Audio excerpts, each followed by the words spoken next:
So we have a man with us today, a writer and a columnist. He's the host of the podcast Ideas Have Consequences. His name is Larry Taunton, and he has been to meet with the Nigerian Christians on the ground. He knows what's happening there. Let's bring him on to get his expertise and his context. Larry, thanks for joining me. Do you believe that Zohran Mamdani is engaging in taqiyya, where this Islamic belief that essentially allows you to lie and hide your true beliefs in order to infiltrate Western society to advance Islam?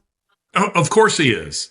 Of course he is. And he's very clever at it. You know, he has this charming smile, and he seems like such an outgoing, pleasant, likable fellow. But at the end of the day, he's a jihadist. That's what he is. And Islam, again, socialism, Marxism, they see the polls just like we do. A recent, was it a Pew Forum poll, Gallup poll that came out just this past week that showed majority of Gen Zers have a favorable view of socialism. They see that just as we do. And they're aware that if they sock puppet socialism, if you follow me, they use it. They use it as their vehicle to penetrate the West, but they're not chiefly socialists or Marxists. They are jihadists. Listen, Islam is a religion of conquest. It's really less a religion than it is an ideology of conquest. That's what it's all about. It's about conquering the entire world until there's nothing but that which is for Allah. You know, it's the way the Quran puts it. So, but this is the Muslim strategy, the Islamic strategy for millennia. I mean, this is just the way they work.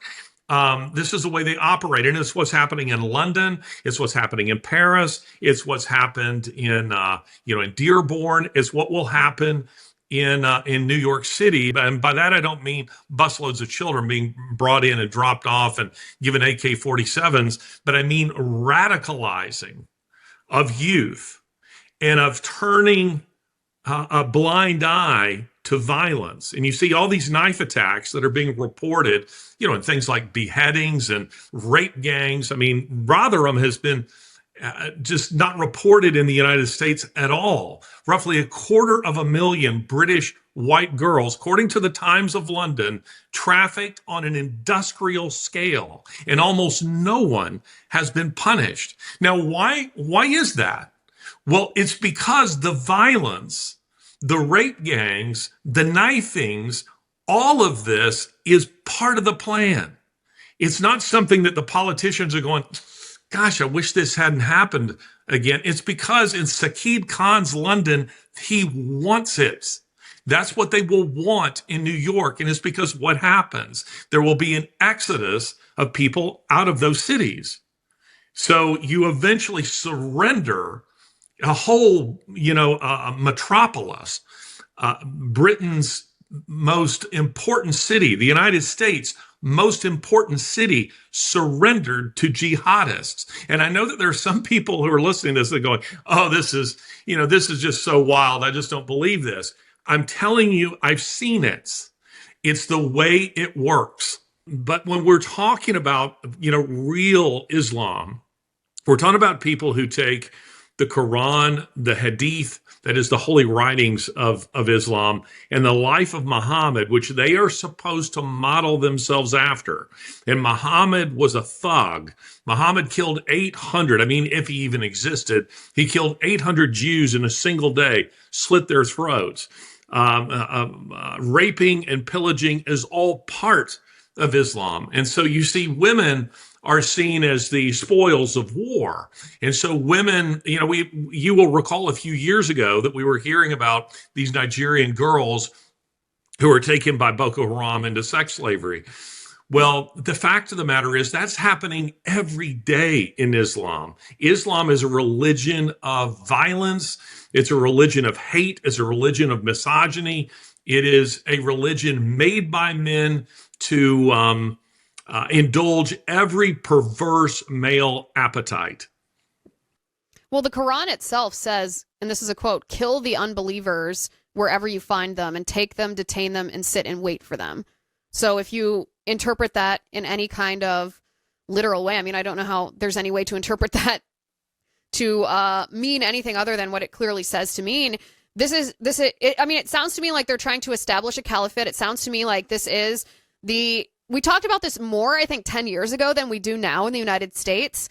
But they're not only trying to establish a caliphate, they are committed religiously. They have to. It's their religious duty. They're bound to kill Christians. Yeah, well, I mean, see, that's the thing. Mamdani, when he's saying that he was being pulled aside at immigration, the clip that you were playing just a minute ago, that's only makes sense that immigration would do so, because if you are a Muslim, you are stating, I mean, this is the reality, that you're an adherent of a religion that, by definition, you are an anti-Semite. By definition, you are a misogynist. By definition, you do not believe in democracy. You do not believe in freedom. Islam is antithetical to Western, specifically American, ideals. Well, this is why I brought Zohran Mamdani up at the beginning of the show and played that video of the Egyptian woman who had observed on the ground in Egypt these Muslim Brotherhood, that's Jihadist, a jihadist terror group, had observed these jihadists in Egypt organizing and said she came to the United States. She thought she'd escape the bad guys, but the bad guys beat her here. They're here on the streets of the United States organizing. And I feel, Larry, that we have been remiss in the past 10 years because we've been distracted with other things that are worth our attention, like wokeness, like a million other things, like forever wars, that we have forgotten that there is this concerted effort by the leaders of the religion of Islam and all the adherents to infiltrate our country. And when I see Zohran Mamdani and I hear some of the things, I mean, this man was born in Uganda, right? This man is an African by birth. He was naturalized as an American citizen under what you could argue, and we did last week, under false pretenses, because we don't know whether he disclosed prior to naturalization his praise of terrorists. And if he didn't, that would have disqualified him from being naturalized. But you have to wonder why he's not speaking up as a natural-born African himself, as someone who has stated that his entire political worldview is shaped around, quote-unquote, standing up for Palestinians being genocided. You have to wonder why he's not speaking up about what's happening to Christians in Nigeria. Well, and you have to wonder the same thing about, say, someone like Sakid Khan or Ilhan Omar. I mean, why are we not hearing anything about that from them? Well, of course, it's because it doesn't fit the narrative. What Westerners don't understand, and Americans most of all, is that Muslims have been trying to figure out how to penetrate the West with their ideology. And they realized, particularly after 9/11, that Islam wasn't the way. That is to say, you couldn't come in, promoting that religion because Americans just were not receptive to it. So they found that the Trojan horse was socialism, to come in as Marxist. Mamdani, at the end of the day, he's not a Marxist. He's not a communist chiefly. He is an Islamic insurgent who is using Islam the same way, socialism, the same way that Sakid Khan, the same way that Ilhan Omar and many others are using socialism to penetrate the West and establish outposts for Islam, colonies. That's the way this works.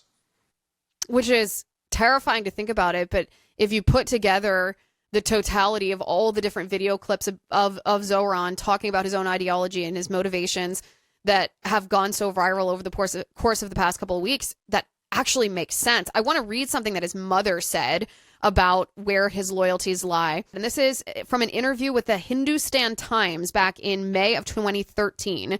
Now, this is before Zohran was naturalized into being an American citizen. His mother said he's, quote, not an American at all. He is very much us. He's not American at all. He was born in Uganda, raised between India and America.